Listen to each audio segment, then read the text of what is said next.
مرحبا مرحبا آمد رمضان ہے، مرحبا کھل اٹھے مرجھائے دل تازہ ہوا ایمان ہے، مرحبا تجھ پہ صدقے جاؤں رمضان تو عظیم و شان ہے، تجھ میں نازل حق تعالی نے کیا قرآن ہے۔ الحمدللہ رب العالمین والصلاة والسلام علی سید المرسلین، اما بعد فاعوذ باللہ من الشیطان الرجیم، بسم اللہ الرحمن الرحیم۔ الصلاة والسلام علیک یا رسول اللہ وعلی آلک واصحابک یا حبیب اللہ، الصلاة والسلام علیک یا نبی اللہ وعلی آلک واصحابک یا نور اللہ۔ FGN چینل کے ناظرین، سلسلہ ہے فضائل رمضان۔ پچھلے ایپیسوڈ میں ہم نے سحری کے متعلق فضیلتیں اور برکتیں سننے کی سعادت حاصل کی۔ انشاءاللہ عز و جل اس ایپیسوڈ میں ہم افطار کے متعلق کچھ فضیلتیں اور اس کی اہمیت اور برکتیں سننے کی سعادت حاصل کریں گے۔ آئیے درود شریف کے متعلق ایک فضیلت سنتے ہیں۔ فرمان مصطفیٰ صلی اللہ تعالی علیہ وآلہ وسلم ہے، مجھ پر کثرت سے درود پاک پڑھو، بے شک تمہارا مجھ پر درود پاک پڑھنا تمہارے گناہوں کے لیے مغفرت ہے۔ سبحان اللہ۔ ہمیں چاہیے کہ ہم زیادہ سے زیادہ درود پاک کی کثرت کریں تاکہ ہمارے لیے مغفرت کا سامان ہو۔ افطار کا وقت کیا ہوتا ہے؟ آئیے سنتے ہیں۔ جب غروب آفتاب کا یقین ہو جائے، یعنی جب سورج ڈوب جائے، افطار کرنے میں پھر دیر نہیں کرنی چاہیے۔ نہ سائرن کا انتظار کیجیے اور نہ اذان کا، فوراً کوئی چیز کھا یا پی لیجیے، مگر کھجور یا چھوہارا یا پانی سے افطار کرنا سنت ہے۔ فتاوی رضویہ شریف میں اعلیٰ حضرت رحمۃ اللہ تعالی علیہ سے سوال ہوا، روزہ افطار کرنا کس چیز سے مسنون یعنی سنت ہے؟ اعلیٰ حضرت رحمۃ اللہ تعالی علیہ جواب میں ارشاد فرماتے ہیں، خرمائے تر یعنی کھجور، اور نہ ہو تو خشک یعنی چھوہارا، اور نہ ہو تو پانی۔ آئیے افطار کی دعا ہمیں کیا پڑھنا چاہیے سنتے ہیں۔ دو دعائیں انشاءاللہ عز و جل یہاں پر ہم سنیں گے، مختلف اس کی روایتیں ہیں۔ افطار کر لینے کے بعد مثلاً کھجور کھا کر یا تھوڑا سا پانی پی لینے کے بعد سنت پر عمل کرنے کی نیت سے نیچی دی ہوئی دعا بھی پڑھیں کہ مدینے کے تاجدار شہنشاہ ابرار صلی اللہ تعالی علیہ وآلہ وسلم نے بوقت افطار یہ دعا پڑھی، اللہم لکا صمت وعلی رزقک افطرت۔ ترجمہ، اے اللہ عز و جل، میں نے تیرے لیے روزہ رکھا اور تیرے ہی عطا کردہ رزق سے افطار کیا۔ دوسری حدیث پاک میں فرمان مصطفیٰ صلی اللہ تعالی علیہ وآلہ وسلم ہے، اے علی، جب تم رمضان کے مہینے میں روزہ رکھو تو افطار کے بعد یہ دعا پڑھو، اللہم لک صمت وعلیک توکلت وعلی رزقک افطرت۔ ترجمہ، اے اللہ عز و جل، میں نے تیرے لیے روزہ رکھا اور تجھی پر بھروسہ کیا اور تیری ہی عطا کردہ رزق سے افطار کیا، تو تمہارے لیے تمام روزے داروں کی مثل اجر لکھا جائے گا اور ان کے ثواب میں بھی کوئی کمی نہ ہوگی۔ اس دعا کے بعد آپ مزید اور بھی دعائیں کر سکتے ہیں کہ یہ جو ہے افطار کا وقت دعاؤں کی قبولیت کا وقت ہوتا ہے۔ ہم نے دو روایتیں یہ سنی دعا کی جو سنت سے ثابت ہے، تو وقتاً فوقتاً جو ہے ان کو ہم بدل بدل کر پڑھ لیا کریں تاکہ ہمارا دونوں پر عمل ہو جائے۔ اب ایک لوگوں میں جو ہے ایک مسکنسیپشن ہے کہ افطار کے لیے عموماً دعا جو ہے لوگ پہلے پڑھتے ہیں، تو کیا پہلے پڑھنی ہے یا بعد میں پڑھنی ہے؟ آئیے سنتے ہیں۔ افطار کی دعا عموماً قبل از افطار یعنی افطار سے پہلے پڑھنے کا رواج ہے، مگر ہمارے اعلیٰ حضرت امام اہل سنت مولانا شاہ امام احمد رضا خان رحمۃ اللہ تعالی علیہ نے فتاوی رضویہ شریف جلد 10 صفحہ 631 631 میں اپنی تحقیق یہی پیش کی ہے کہ دعا افطار کے بعد ہی پڑھی جائے۔ افطار کے لیے اذان شرط نہیں، ورنہ ان علاقوں کا کیا ہوگا جہاں پر مسجدیں ہی نہیں، یا مسجدیں تو ہیں لیکن کافی دور ہیں کہ اذان کی آواز ہی نہیں آتی۔ بہرحال اذان نماز مغرب کے لیے ہوتی ہے۔ جہاں مسجد ہو زہ نصیب، وہاں یہ طریقہ رائج ہو جائے، جیسے ہی آفتاب غروب ہونے کا یقین ہو جائے تو بلند آواز سے یہ اعلان ہو جائے، صلو علی الحبیب صلی اللہ علی محمد، کہنے کے بعد اس طرح 3 بار اعلان کر دیا جائے، عاشقان رسول روزہ افطار کر لیجئے، عاشقان رسول روزہ افطار کر لیجئے، عاشقان رسول روزہ افطار کر لیجئے۔ اس طرح اے کاش کے 3 مرتبہ اعلان ہو جائے تاکہ لوگ جو ہے وقت پر افطار کر سکے، افطار میں دیری نہ ہو۔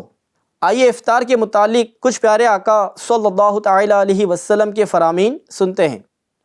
نمبر 1، ہمیشہ لوگ خیر کے ساتھ رہیں گے جب تک افطار میں جلدی کریں گے، اور افطار کروانے کی آئیے عظیم الشان جو ہے فضیلت سنتے ہیں۔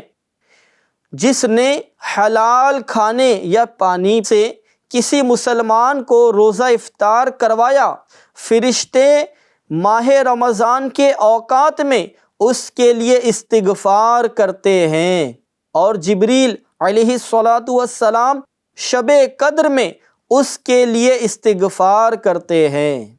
سبحان اللہ، جبریل امین علیہ السلام کچھ لوگوں سے مصافحہ بھی کرتے ہیں، اور مصافحے کرنے کی علامت کیا ہوتی ہے؟ آئیے سنتے ہیں۔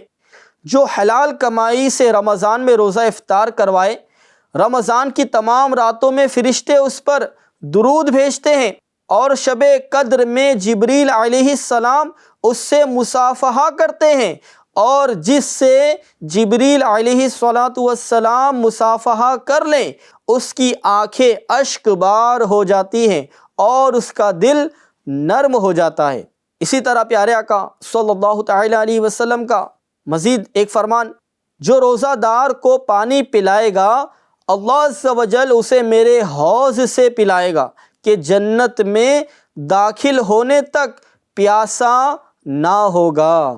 پیارے آقا صلی اللہ تعالی علیہ وسلم فرماتے ہیں، جب تم میں کوئی روزہ افطار کرے تو کھجور یا چھہارے سے افطار کرے کہ وہ برکت ہے، اور اگر نہ ملے تو پانی سے کہ وہ پاک کرنے والا ہے۔ آئیے سرکار صلی اللہ تعالی علیہ وسلم کے افطار کے متعلق سنتے ہیں کہ پیارے آقا صلی اللہ تعالی علیہ وسلم کس طرح افطار فرماتے۔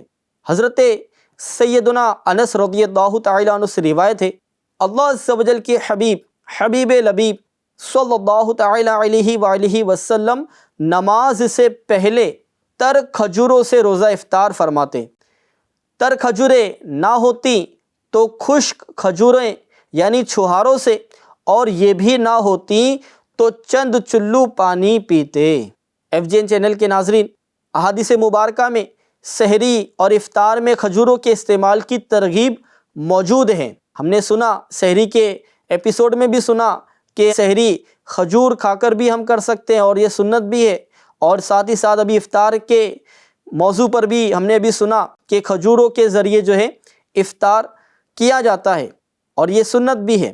بے شک کھجور میں لا تعداد برکتیں ہیں اور کئی بیماریوں کا علاج ہے، لیکن یہ یاد رہے ابھی جو ہم کھجور کی برکتیں اور اس کی اہمیت اور اس کی افادیت اور شفا یابی کے جو چند باتیں سنیں گے، اس سے ہمیں ڈائریکٹ اپلائی نہیں کرنا، اسے ڈائریکٹ ہمیں اس پر عمل کرنا شروع نہیں کر دینا ہے۔ بیماری کے علاج کے لیے ہمیں پہلے اپنے ڈاکٹر سے کنسلٹ کرنا ہے کہ میری یہ بیماری ہے تو کیا میں یہ عمل کر سکتا ہوں۔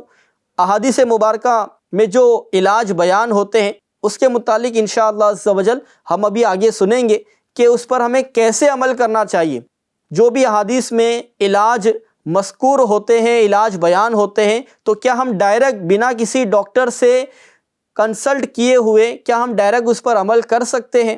تو اس کے بارے میں انشاءاللہ عز و جل ہم یہ کچھ کھجور کی برکتیں اور اس کے متعلق سننے کے بعد اس کے متعلق بھی سننے کی سعادت پائیں گے۔ آئیے سیدی اعلیٰ حضرت کی 25ویں شریف، اس میں جو ہے 25 حروف آئے، تو اس کے متعلق جو ہے کھجور کے 25 مدنی پھول سننے کی سعادت حاصل کرتے ہیں۔ اللہ کے حبیب حبیب لبیب صلی اللہ تعالی علیہ وسلم کا فرمان صحت نشان ہے، عالیہ یہ ایک جگہ کا نام ہے، مسجد قباء شریف کی جانب جو ہے ایک جگہ ہے یہ مدینہ منورہ میں، تو عالیہ کی عجوا، عجوا جو ہے یہ کھجور کا نام ہے جو مدینہ منورہ زادہ لو شرف و تعظیماً کی سب سے عظیم کھجور کا نام ہے۔ تو پیارے آقا صلی اللہ تعالی علیہ وسلم نے فرمایا عالیہ کی عجوا میں ہر بیماری سے شفا ہے۔ ایک روایت کے مطابق 7 روز تک روزانہ 7 عجوا کھجوریں کھانا جذام یعنی کوڑ میں نفع دیتا ہے۔ نمبر 2، میٹھے میٹھے آقا مکی مدنی مصطفیٰ صلی اللہ تعالی علیہ وسلم کا فرمان جنت نشان ہے، عجوا کھجور جنت سے ہے، اس میں زہر سے شفا ہے۔ بخاری شریف کی روایت کے مطابق جس نے نہار منہ عجوا کھجوروں کے 7 دانے کھائے اس دن اسے جادو اور زہر بھی نقصان نہ دے سکے گا۔ نمبر 3، سیدنا ابو ہریرہ رضی اللہ تعالیٰ عنہ سے روایت ہے کھجور کھانے سے بڑی آنت کا درد نہیں ہوتا۔ نمبر 4، طبیبوں کے طبیب اللہ کے حبیب حبیب لبیب صلی اللہ تعالی علیہ وآلہ وسلم کا فرمان صحت نشان ہے، نہار منہ کھجور کھاؤ اس سے پیٹ کے کیڑے مر جاتے ہیں۔ نمبر 5، حضرت سیدنا ربیع بن خثیم رضی اللہ تعالیٰ عنہ فرماتے ہیں میرے نزدیک حاملہ کے لیے، یعنی جو امید سے ہو، جو پریگننٹ ہو، حاملہ کے لیے کھجور سے اور مریض کے لیے شہد سے بہتر کسی چیز میں شفا نہیں۔ نمبر 6، سیدی محمد احمد ذہبی رحمۃ اللہ تعالی علیہ فرماتے ہیں حاملہ کو کھجوریں کھلانے سے انشاءاللہ عز و جل لڑکا پیدا ہوگا جو کہ خوبصورت، بردبار اور نرم مزاج ہوگا۔ نمبر 7، جو فاقے یعنی بھوک کی وجہ سے کمزور ہو گیا ہو، بہت زیادہ جو ہے فاقے کسی نے کر لیے اور اس کی وجہ سے وہ کمزور ہو گیا، تو اس کے لیے کھجور بہت مفید ہے کیونکہ یہ غذائیت سے بھرپور ہے، اس کے کھانے سے جلد توانائی بحال ہو جاتی ہے، انسٹنٹ انرجی ملتی ہے، لہٰذا کھجور سے افطار کرنے میں یہ حکمت ہے کہ جب بندہ روزہ دار ہوگا اور جب وہ کھجور کھائے گا تو پورے دن سے وہ بھوک میں تھا، کھجور کھا کر اسے جلد توانائی مل جاتی ہے۔ نمبر 8، روزے میں فوراً برف کا ٹھنڈا پانی پی لینے سے گیس، معدہ اور جگر کے ورم یعنی زخم کا سخت خطرہ ہے۔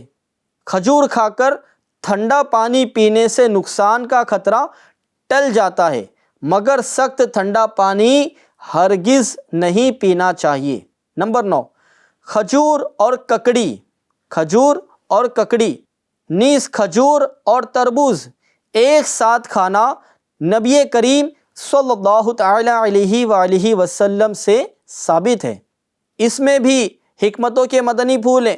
طبیبوں کا کہنا ہے کہ اس سے جنسی و جسمانی کمزوری اور دبلاپن یہ دور ہوتا ہے۔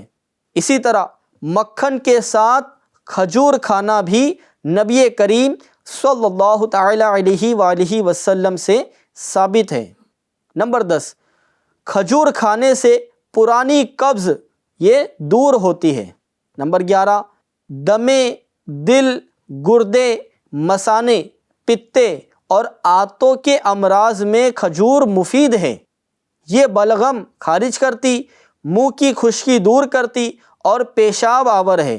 نمبر 12، دل کی بیماری اور کالا موتیا کے لیے کھجور گٹلی سمیت کوٹ کر کھانا، گٹلی کو کوٹ کر کھانا کھجور کے ساتھ یہ مفید ہے۔ نمبر 13، کھجور بھگو کر اس کا پانی پی لینے سے جگر کی بیماریاں دور ہوتی ہیں، دست کی بیماری میں بھی یہ پانی مفید ہے۔ نمبر 14، کھجور دودھ میں ابال کر کھانا بہترین مقوی یعنی طاقت دینے والی غذا ہے۔ یہ غذا بیماری کے بعد کی کمزوری دور کرنے کے لیے بے حد مفید ہے۔ یعنی جب کوئی بیمار ہو جاتا ہے تو بیماری میں بندے کو تھوڑی کمزوری آ جاتی ہے، تو جب بیماری سے وہ شفا پا لیتا ہے تو تھوڑے دنوں تک جو ہے کمزوری اسے رہتی ہے، تو اس دوران کھجور کا استعمال جو ہے اس کی کمزوری کو دور کرنے کے لیے بہت زیادہ مفید ہے۔ 15، کھجور کھانے سے زخم جلدی بھرتا ہے۔ نمبر 16، یرکان یعنی پیلیا کے لیے کھجور بہترین دوا ہے۔ نمبر 17، تازہ پکی ہوئی کھجوریں صفرا یعنی پت جس سے قے کے ذریعے کڑوا پانی نکلتا ہے اور تیزابیت کو ختم کرتا ہے۔ 18، کھجور کی گٹھلیاں آگ میں جلا کر اس کا منجن بنا لیجئے، یہ دانت چمکدار اور منہ کی بدبو دور کرتا ہے۔ نمبر 19، کھجور کی جلی ہوئی گٹلیوں کی راکھ لگانے سے زخم کا خون بند ہوتا اور زخم بھر جاتا ہے۔ نمبر 20، کھجور کی گٹلیوں کو آگ میں ڈال کر دھونی لینے سے بواسیر کے مسے خشک ہو جاتے ہیں۔ نمبر 21، کھجور کے درخت کی جڑوں یا پتوں کی راکھ سے منجن کرنا دانتوں کے درد کے لیے مفید ہے۔ جڑوں یا پتوں کو پانی میں ابال کر اس سے کلیہ کرنا بھی دانتوں کے درد میں فائدہ مند ہے۔ 22، جسے کھجور کھانے سے کسی قسم کا نقصان یعنی سائیڈ ایفیکٹ ہوتا ہو وہ انار کے رس یا خشخاش یا کالی مرچ کے ساتھ استعمال کرے، انشاءاللہ عز و جل فائدہ ہوگا۔ 23، ادھ پکی یعنی آدھی پکی ہوئی اور پرانی کھجوریں بیک وقت یعنی ایک ہی وقت میں ایک ہی ساتھ یہ کھانا نقصان دہ ہے۔ اسی طرح کھجور کے ساتھ انگور یا کشمش یا منقع ملا کر کھانا یا کھجور اور انجیر بیک وقت یعنی ایک ساتھ کھانا، بیماری سے اٹھتے ہی فوراً کمزوری میں زیادہ کھجوریں کھا لینا اور آنکھوں کی بیماری میں کھجوریں کھانا، ان تمام باتوں میں نقصان ہے۔ جو بھی ابھی بیان ہوئی کہ آدھی پکی ہوئی اور پرانی کھجوریں ایک ساتھ کھا لینا یہ بھی نقصان دہ ہے، یا اسی کے ساتھ کھجور کے ساتھ ساتھ انگور یا کشمش یا منقع ملا کر کھانا یہ بھی نقصان دہ ہے، اور کھجور اور انجیر ملا کر کھانا یہ بھی نقصان دہ ہے، یا بیماری کے بعد جو کمزوری ہوتی ہے اس کے فوراً بعد بہت زیادہ کھجوریں کھا لینا یہ بھی نقصان دہ ہے۔ نمبر 24، ایک وقت میں 5 تولہ یعنی 58 گرام سے زیادہ کھجوریں نہ کھائیں۔ پرانی کھجور کھاتے وقت کھول کر اندر سے دیکھ لیجئے، کیونکہ اس میں بعض اوقات سرسریاں یعنی چھوٹے چھوٹے لال کیڑے ہوتے ہیں، لہذا صاف کر کے کھائیے۔ جس کھجور میں کیڑے ہونے کا گمان ہو کہ ہو سکتا ہے اس میں کیڑے ہوں گے تو اسے صاف کیے بغیر کھانا یہ مکروہ ہے۔ سبحان اللہ، اسلام ہماری کس طرح تربیت کرتا ہے کہ ہمیں غلط چیز جس میں ہمیں نقصان کا اندیشہ بھی ہے تو وہ کھانے سے بچاتا ہے۔ بیچنے والے چمکانے کے لیے جو ہے اکثر سرسوں کا تیل کھجوروں پر لگا دیتے ہیں کہ وہ چمک ہوتی ہے، جو خریدار آئیں گے جو لینے کے لیے آئیں گے تو انہیں اچھا دکھے گا اور وہ دیکھ کر اس کو خرید لیں گے۔ تو اس طرح جو بیچنے والے ہوتے ہیں وہ سرسوں کا تیل اکثر کھجوروں پر لگاتے ہیں چمک کے لیے۔ تو اس طرح کی کھجوریں بہتر اس میں یہ ہے کہ چند منٹ کے لیے ان کھجوروں کو ہم پانی میں بھگا دیں تاکہ مکھیوں کی بیٹ اور میل کچیل وغیرہ چھوٹ جائے، پھر دھو کر استعمال فرمائیے۔ درختوں کی پکی ہوئی کھجوریں زیادہ مفید ہوتی ہیں۔ درختوں کی جو پکی ہوئی جو کھجوریں ہوتی ہیں یہ تو ہر کھجور ہی پکی ہوئی ہوتی ہے، لیکن جو تازہ کھجوریں جو درختوں سے پکی ہوئی ہیں جن کو آرٹیفیشلی پکایا نہیں گیا، عموماً فروٹس کو جو ہے جلدی جو ہے مارکیٹ میں اتارنے کے لیے ان کو آرٹیفیشل طریقے سے جو ہے مصنوعی طریقے سے پکایا جاتا ہے، جو پیڑ پر نہیں پکتی، کچھ کیمیکلز کے ذریعے جو ہے پکاتے ہیں، تو اس کے مقابلے میں جو نیچرل ہے جو درخت پر پکی ہے وہ کھجوریں کھانا زیادہ مفید ہوتی ہیں۔ مگر دھوئے بغیر بلکہ کوئی سا بھی پھل بنا دھوئے استعمال نہ کریں، ورنہ گرد و غبار، مکھیوں کی، کیڑوں کی بیٹ اور جراثیم وغیرہ اکثر پیٹ میں جا کر بیماریوں کا باعث بن سکتے ہیں۔ نمبر 25، مدینہ منورہ زادہ اللہ شرفاً و تعظیماً کی کھجوروں کی گٹھلیاں مت پھینکیے۔ جو کھجوریں مدینہ کی ہوں، عموماً لوگ حج پر جاتے ہیں یا عمرے پر جاتے ہیں تو وہ جو ہے کھجوریں لے کر آتے ہیں، تو ہم کھجوریں جب مدینہ کی یا مکہ شریف کی کھجوریں کھائیں تو ان کی گٹھلیوں کو نہ پھینکیں، کسی ادب کی جگہ ڈال دیجیے، بلکہ ہو سکے تو سروتے سے باریک ٹکڑیاں کر کے یا پیس کر ڈبی میں ڈال کر جیب میں رکھ لیجیے کہ چھالیے کی جگہ اس کو استعمال کریں اور اس کی برکتیں لوٹیے۔ کوئی چیز خواہ دنیاوی یا کسی بھی خطے کی ہو، جب مدینہ منورہ زادہ اللہ شرفاً و تعظیماً کی فضاؤں میں وہ پہنچ گئی تو اب وہ ہمیں چاہیے کہ ہم اس کا ادب ضرور بجا لائیں کہ وہ مدینے سے اسے نسبت حاصل ہو گئی، عاشقان رسول اس کا ادب کرتے ہیں۔ پیارے پیارے اسلامی بھائیوں، FGN چینل کے ناظرین، ابھی بیان کردہ کھجوروں کے 25 مدنی پھولوں میں مختلف امراض میں کھجور کے ذریعے علاج تجویز کیا گیا۔ اس سلسلے میں جو چیزیں ہم نے ابھی سنی تو اس میں ہمیں ڈائریکٹ ان پر عمل نہیں کرنا ہے، کیونکہ اس میں بعض وہ چیزیں ہیں کہ ہمارے مزاج کے اعتبار سے ہو سکتا ہمیں وہ نقصان دیں گی۔ مفسر شہیر حکیم الامت حضرت مفتی احمد یار خان نعیمی رحمۃ اللہ تعالیٰ علیہ کے متعلق سنتے ہیں کہ آپ کیا فرماتے ہیں۔ تو حضرت مفتی احمد یار خان نعیمی رحمۃ اللہ تعالیٰ علیہ فرماتے ہیں، ہر مرض میں شفا سے مراد ہر بلغمی اور رطوبت کے امراض میں شفا ہے۔ چنانچہ ابھی جو بھی ہم نے مرض سے شفا کے متعلق کھجوروں کے استعمال کے بارے میں سنا، تو آئیے اس کے متعلق چند باتیں سنتے ہیں کہ کیا ہمیں اس طرح ڈائریکٹ علاج کرنا چاہیے یا نہیں۔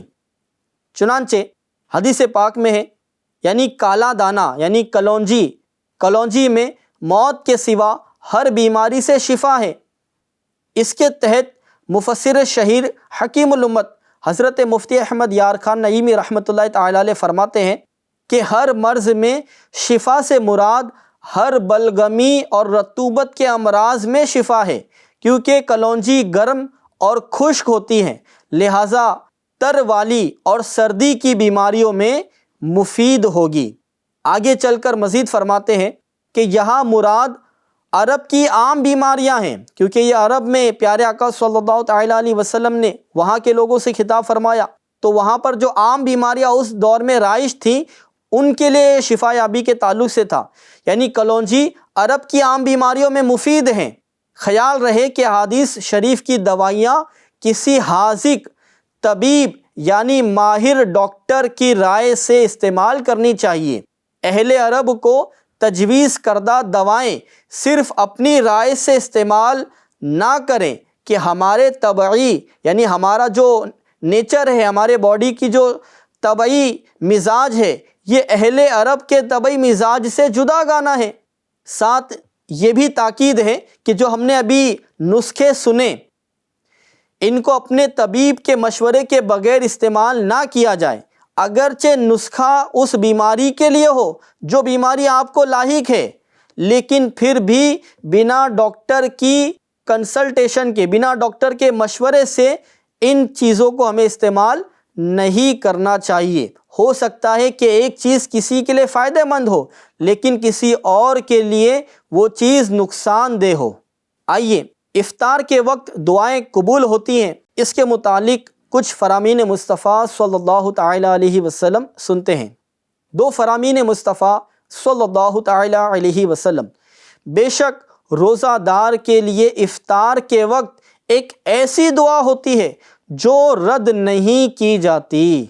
نمبر 2، 3 شخصوں کی دعا رد نہیں کی جاتی، 3 لوگوں کی دعائیں یہ رد نہیں کی جاتی، ان کو قبول کر لیا جاتا ہے۔ نمبر 1، بادشاہ عادل کی دعا، جو عادل یعنی انصاف پسند جو بادشاہ ہوتا ہے اس کی دعا۔ نمبر 2، روزہ دار کی بوقت افطار، اور نمبر 3، مظلوم کی۔ ان تینوں کی دعا اللہ عز و جل بادلوں سے بھی اوپر اٹھا لیتا ہے اور آسمان کے دروازے اس کے لیے کھل جاتے ہیں اور اللہ عز و جل فرماتا ہے مجھے میری عزت کی قسم میں تیری ضرور مدد فرماؤں گا اگرچہ کچھ دیر بعد۔ پیارے پیارے FGN چینل کے ناظرین، الحمدللہ عز و جل افطار کے وقت دعا قبول ہوتی ہے، لیکن افسوس کہ قبولیت کی گھڑی میں ہمارا نفس اس موقع پر سخت آزمائش میں پڑ جاتا ہے، کیونکہ اس وقت اکثر ہمارے آگے انواع و اقسام کے طرح طرح کے پھلوں، کباب، سموسوں اور پکوڑوں کے ساتھ ساتھ گرمی کے موسم ہو تو ٹھنڈے ٹھنڈے شربت کے جام بھی موجود ہوتے ہیں۔ ادھر سورج غروب ہوا، ادھر کھانوں اور شربتوں پر ہم ایسے ٹوٹ پڑتے ہیں کہ دعا یاد ہی نہیں رہتی۔ دعا تو دعا، ہمارے کچھ لوگ ایسے ہیں کہ افطار کے دوران کھانے پینے میں اس قدر مشغول ہو جاتے ہیں کہ ان کو نماز مغرب کی پوری جماعت تک نہیں ملتی، بلکہ معاذ اللہ بعض تو اس قدر سستی کرتے ہیں کہ گھر ہی میں افطار کر کے وہیں پر بغیر جماعت نماز پڑھ لیتے ہیں۔ توبہ توبہ! جنت کے طلبگاروں، اتنی بھی غفلت مت کیجیے، نماز جماعت کی شریعت میں نہایت سخت تاکید ہے۔ یاد رکھیے، بلا کسی صحیح شرعی مجبوری کے مسجد کی 5 وقتہ نماز کی پہلی جماعت ترک کر دینا گناہ ہے۔ بہتر یہ ہے کہ ایک آدھ کھجور سے افطار کر کے فوراً اچھی طرح منہ صاف کر لیں اور نماز با جماعت میں شریک ہو جائیں۔ آج کل مسجد میں لوگ پھل، پکوڑے وغیرہ کھانے کے بعد اچھی طرح منہ صاف نہیں کرتے اور یوں ہی جماعت میں شریک ہو جاتے ہیں، حالانکہ غذا کا معمولی ذرہ یا ذائقہ بھی منہ میں نہیں ہونا چاہیے۔ میرے آقا اعلیٰ حضرت امام احمد رضا خان رحمۃ اللہ تعالی علیہ فرماتے ہیں، متعدد احادیث میں ارشاد ہوا ہے کہ جب بندہ نماز کو کھڑا ہوتا ہے، فرشتے اس کے منہ پر اپنا منہ رکھتا ہے۔ یہ جو پڑھتا ہے، یعنی جو بندہ پڑھتا ہے، اس کے منہ سے نکل کر فرشتے کے منہ میں جاتا ہے۔ اس وقت اگر کھانے کی کوئی شے اس کی دانتوں میں ہوتی ہے، ملائکہ اس سے ایسی سخت ایذا پاتے ہیں کہ کسی اور سے انہیں اتنی تکلیف، ایزا ایذا نہیں ہوتی۔ حضور اکرم صلی اللہ تعالی علیہ وآلہ وسلم نے فرمایا، جب تم میں سے کوئی رات کو نماز کے لیے کھڑا ہو تو چاہیے کہ مسواک کر لے، کیونکہ جب وہ اپنی نماز میں قرات کرتا ہے تو فرشتہ اپنا منہ اس کے منہ پر رکھ لیتا ہے، اور جو چیز اس کے منہ سے نکلتی ہے وہ فرشتے کے منہ میں داخل ہو جاتی ہے۔ اور طبرانی نے کبیر میں حضرت سیدنا ابو ایوب انصاری رضی اللہ تعالیٰ عنہ سے روایت کی ہے کہ دونوں فرشتوں پر اس سے زیادہ کوئی چیز گرا نہیں کہ وہ اپنے ساتھی کو نماز پڑھتا دیکھیں اور اس کے دانتوں میں کھانے کے ریزے پھنسے ہوں۔ مسجد میں افطار کروانے والوں کے لیے اکثر منہ صاف کرنا دشوار ہوتا ہے کہ اچھی طرح صفائی کرنے بیٹھیں تو جماعت نکل جانے کا اندیشہ ہوتا ہے، لہٰذا مشورہ ہے کہ صرف ایک آدھ کھجور کھا کر پانی پی لیں اور پھر پانی کو منہ کے اندر خوب جنبش دیں، خوب ہلائیں تاکہ کھجور کی مٹھاس اور اس کے اجزاء چھوٹ کر پانی میں بہہ جائیں، اور اگر ضرورت ہو تو دانتوں کا کھلال بھی کیجیے۔ اگر منہ صاف کرنے کا موقع نہ ملتا ہو تو آسانی اسی میں ہے کہ صرف پانی سے افطار کر لیجئے۔ اگر آپ کو منہ صاف کرنے کا موقع نہیں ملتا ہے تو عافیت اسی میں ہے کہ کھجور بھی نہ کھائیں، اب صرف پانی سے افطار کر لیں، نماز پڑھ لیں، اور اس کے بعد نماز کے بعد اب آپ جو چاہیں وہ طرح طرح کی نعمتوں کو استعمال میں لائیں۔ اللہ پاک ہمیں افطار کے صحیح معنوں میں برکتیں حاصل کرنے کی توفیق عطا فرمائے۔ افطار ہمیں وقت سے پہلے کرنے سے بچائے کہ ہمیں وقت کا پتہ ہو کہ کس وقت میں افطار کا وقت شروع ہو رہا ہے، تاکہ ہم غلطی سے بچیں، اور وقت سے پہلے افطار کرنے سے بچیں تاکہ ہمارے روزے یہ سلامت رہیں۔ اسی طرح کی بہت ساری معلومات FGN چینل آپ کے لیے لاتا رہتا ہے۔ آپ سے عرض ہے کہ خود بھی FGN چینل دیکھتے رہیں اور اپنے دوست و احباب کو بھی FGN چینل دیکھنے کی خوب ترغیب دیں۔ اللہ پاک ہمیں کہنے سننے سے زیادہ عمل کی توفیق عطا فرمائے۔ پھر انشاءاللہ عز و جل ملاقات ہوگی فضائل رمضان کے نیکسٹ ایپیسوڈ میں۔ تب تک کے لیے آپ سے اجازت، اپنا خوب بہت سارا خیال رکھیے اور FGN چینل دیکھتے رہیے۔ صلو علی الحبیب صلی اللہ تعالی علی محمد صلی اللہ تعالی علیہ وآلہ وسلم۔ مرحبا مرحبا آمد رمضان ہے، مرحبا کھل اٹھے مرجھائے دل تازہ ہوا ایمان ہے، مرحبا تجھ پہ صدقے جاؤں رمضان تو عظیم و شان ہے، تجھ میں نازل حق تعالی نے کیا قرآن ہے۔